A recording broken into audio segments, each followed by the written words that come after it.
Hi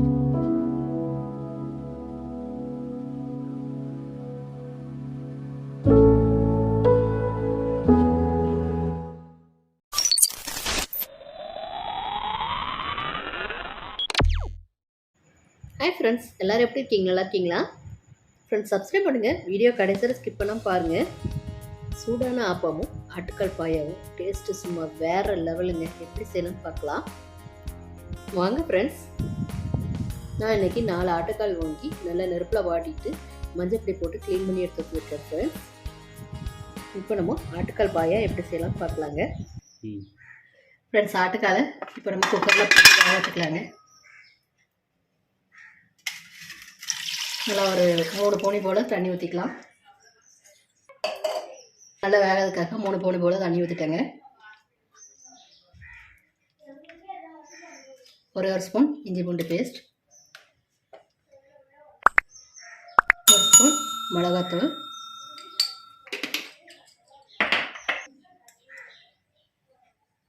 1/2 teaspoon மஞ்சள் பொடி, இப்போ கொஞ்சமாக கல் உப்புங்க.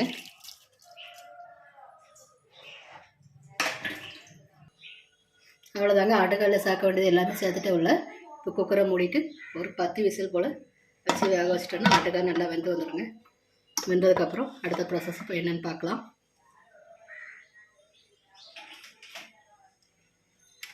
இப்போ ஆட்டுக்கால் பாயாக்காக மசாலா வரக்கப்புறம் அதுக்காக பேன் எடுத்து நல்லா ஹீட் பண்ணிட்டாங்க. ஒரே ஒரு ஸ்பூன் போல் ஆயில் சேர்த்துக்கலாம்.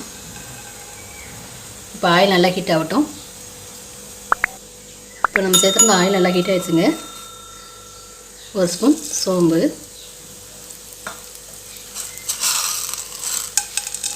1 ஸ்பூன் மிளகு, ஒரு 1/2 ஸ்பூன் ஜீரகம், 2 பீஸ் பட்டை, 2 ஏலக்காய், ஒரே ஒரு அன்னாச்சி, 5 கிராம்புங்க, கொஞ்சமாக கல்பாசி, கொஞ்சமாக கருவேப்பிலைங்க, 1/2 ஸ்பூன் கசகசா. இப்போ இது எல்லாமே நம்ம நல்லா வறுத்துக்கலாங்க.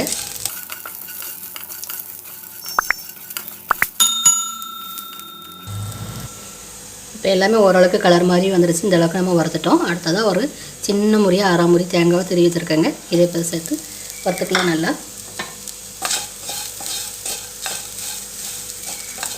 தேங்காய் நான் கம்மியாக தான் சேர்த்துருக்குறேன். தேங்காய் சேர்க்குறது உங்கள் இஷ்டம் தாங்க. நான் எந்த அளவுக்கு தேவையோ அந்த அளவுக்கு சேர்த்துருக்குறேன். நீங்கள் இதில் கூட குறைச்சோ தேங்காய் சேர்த்துக்கோங்க. இப்போ தேங்காயோட கலர் சேஞ்ச் ஆகட்டுங்க. அது ஒரு 10 நிமிஷம் போல் வறுத்துக்கலாம். இப்போ போதும் ஃப்ரெண்ட்ஸ், தேங்காய் நல்லா வறுபட்டுருச்சு. இப்போ இந்த மிக்ஸி ஜாருக்கு மாற்றிட்டு தண்ணி சேர்த்துட்டு ஆற வச்சு நல்லா ஃபைன் பேஸ்ட்டாக அரைச்சிக்கோங்க. அடுத்ததாக பாயாக்காக வெங்காயம் தக்காளி இப்போ வதக்கிக்கலாங்க. அதுக்காக தேவையான அளவு பேனில் ஆயில் சேர்த்துக்கலாம். ஆட்டுக்கால்லேயே நிறைய எண்ணெய் விட்டு வருங்க, அதனால் எண்ணெய் கம்மியாகவே சேர்த்துக்கலாம். நம்ம சேர்த்துருந்த ஆயில் நல்லா ஹீட் ஆகிடுச்சுங்க. 1/2 ஸ்பூன் போல் சோம்பு சேர்த்து தாளிச்சிக்கலாங்க. இப்போ சோம்பு நல்லாவே பொரிஞ்சிருச்சுங்க.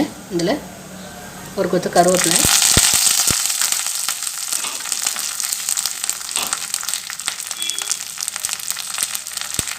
வெங்காயத்தை இந்த மாதிரி சின்ன சின்ன பீஸாக கட் பண்ணி வச்சுருக்கேங்க.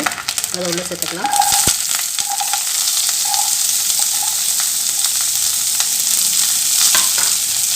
இப்போ இதை நல்லா வதக்கி கொடுத்துக்கலாம்.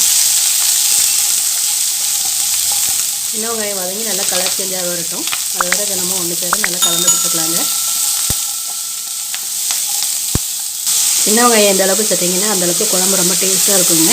நீங்கள் உங்களுக்கு எந்த அளவுக்கு தேவையோ அந்தளவுக்கு நீங்கள் சின்ன வெங்காயம் சேர்த்துக்கோங்க. இப்போ இது நல்லாவே வதங்கி வரட்டும். அதுக்காக ஒரு 5 நிமிஷம் மூடி போட்டு வதங்க விடலாங்க. இப்போ சின்ன வெங்காயம் ஓரளவுக்கு வதங்கிடும் ஃப்ரெண்ட்ஸ். அடுத்தால நம்ம இதில் தக்காளி சேர்த்து வதக்கிக்கலாம். இப்போ 2 தக்காளி பழத்தை கட் பண்ணி வச்சுருக்கேங்க. இதில் சேர்த்துக்கலாம் உள்ள.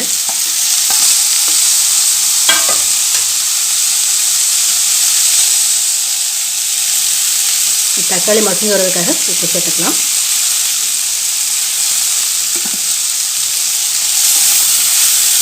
இதை நல்லா கலந்து கொடுத்துக்கலாங்க.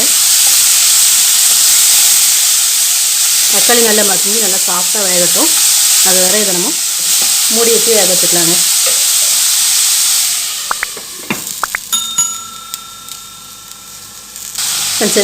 ஃப்ரெண்ட்ஸ் இப்போ தக்காளி ஒரு பாதி அளவுக்கு வதங்கிருச்சுங்க.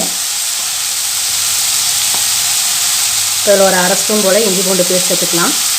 ஆட்டுக்கால்லேயே நம்ம இஞ்சி பூண்டு சேர்த்துக்கிறோம். இப்போ ஒரு அரை ஸ்பூன் சேர்த்துக்கோங்க. இப்போ இஞ்சி பூண்டோட பச்சை வாசனை போய் தக்காளி நல்லா வதங்கி வரட்டும். இது நல்லா மிக்ஸ் பண்ணி கொடுத்துட்டு மறுபடியும் நம்ம மூடி போட்டு வதங்க விட்டுக்கலாங்க.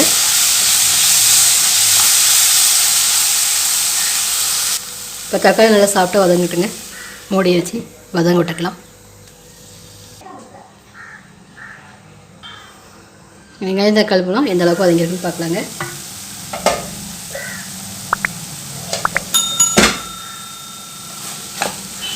இப்போ வெங்காயம் தக்காளி பழம் நல்லா சாஃப்டாகவே வந்துருச்சு.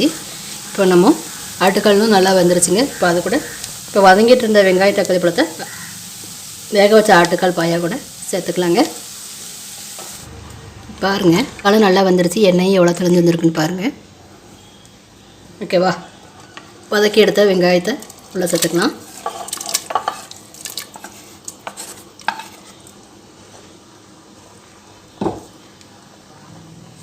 இப்போ இது எல்லாமே ஒன்று சார் நல்லா மிக்ஸ் பண்ணிக்கலாங்க.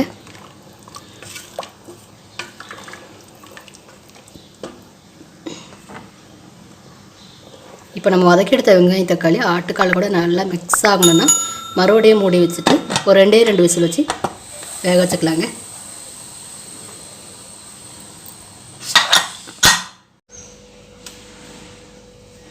எந்த அளவுக்கு வந்திருக்குன்னு பார்க்கலாங்க.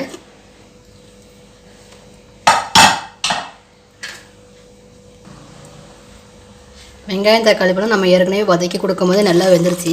இருந்தாலும் ஆட்டுக்கால் கூட வேக வைக்கும் போது ஆட்டுக்கால் ரொம்ப சாஃப்டாகவும் நல்லா வெந்து வந்துடும். வெங்காயம் தக்காளி பழம் சூப்பராக வந்துடும். குழம்பும் நல்லா டேஸ்ட்டாக இருக்குங்க. அதுக்காக தான் இதில் போட்டு வேக வச்ச மறுபடியும் 2 விசில் போல். அடுத்ததாக நம்ம வறுத்தரைச்ச தேங்காய் மசாலாவை உள்ளே சேர்த்துக்கலாம்.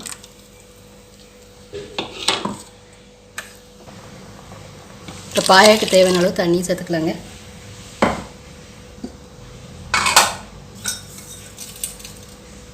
இப்போ தேவையான அளவு உப்பு சேர்த்துட்டு அரை ஸ்பூன் போல் மிளகாத்தூளும் சேர்த்துக்கலாங்க. இதெல்லாம் ஒன்று சேர நல்லா மிக்ஸ் பண்ணி கொடுத்துட்டு பாயை நல்லா கொதிக்கட்டுங்க. ஒரு 10 நிமிஷம் போல் வெயிட் பண்ணிக்கலாம்.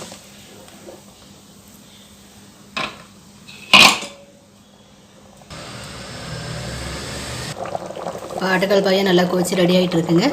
இன்னும் ஒரு 5 நிமிஷம் போல் கொதிக்கட்டும். அதுக்கப்புறம் எப்படி இருக்குன்னு பார்க்கலாம். அவ்வளோதாங்க, ஆட்டுக்கால் பாயை நல்லா கொதிச்சு ரெடி ஆகிடுச்சு.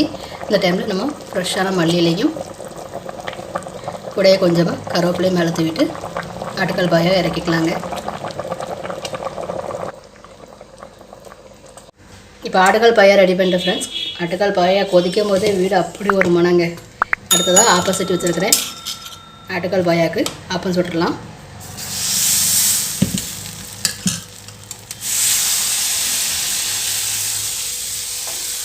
உங்களுக்கு எந்த அளவுக்கு மாவு தேவையோ அந்த அளவுக்கு நீங்கள் மாவுள்ள ஊற்றிட்டு இந்த மாதிரி சுற்றி விட்டுட்டு மூடி வச்சு ஒரு 5 நிமிஷம் வேக வச்சிங்கன்னா ஆப்பம் ரெடிங்க.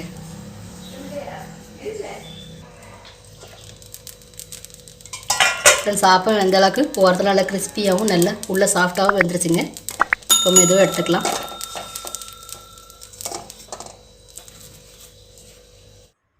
ஃப்ரெண்ட்ஸ், இப்போ நம்ம சூடாக சுட்டு எடுத்து ஆப்பத்தை பிளேட்டில் எடுத்து வச்சுக்கலாம். ஃபஸ்ட்டு அடுத்ததாக மணக்க ரெடி பண்ண ஆட்டுக்கால் பாயாவை ஆப்பத்துக்கு மேலே ஊற்றிட்டு இப்போ நம்ம சாப்பிட ஆரம்பிக்கலாமா? ஃப்ரெண்ட்ஸ், நீங்களும் வாங்க சாப்பிட்லாம். ஃப்ரெண்ட்ஸ், லைக் பண்ணுங்கள், கமெண்ட் பண்ணுங்கள், ஷேர் பண்ணுங்கள், மறக்காமல் சப்ஸ்கிரைப் பண்ணுங்கள். அப்படியே பக்கத்தில் இருக்க பெல் ஐக்கானை கிளிக் பண்ணுங்கள். ஃப்ரெண்ட்ஸ், தொடர்ந்து சப்போர்ட் பண்ணுங்கள். தேங்க்யூ.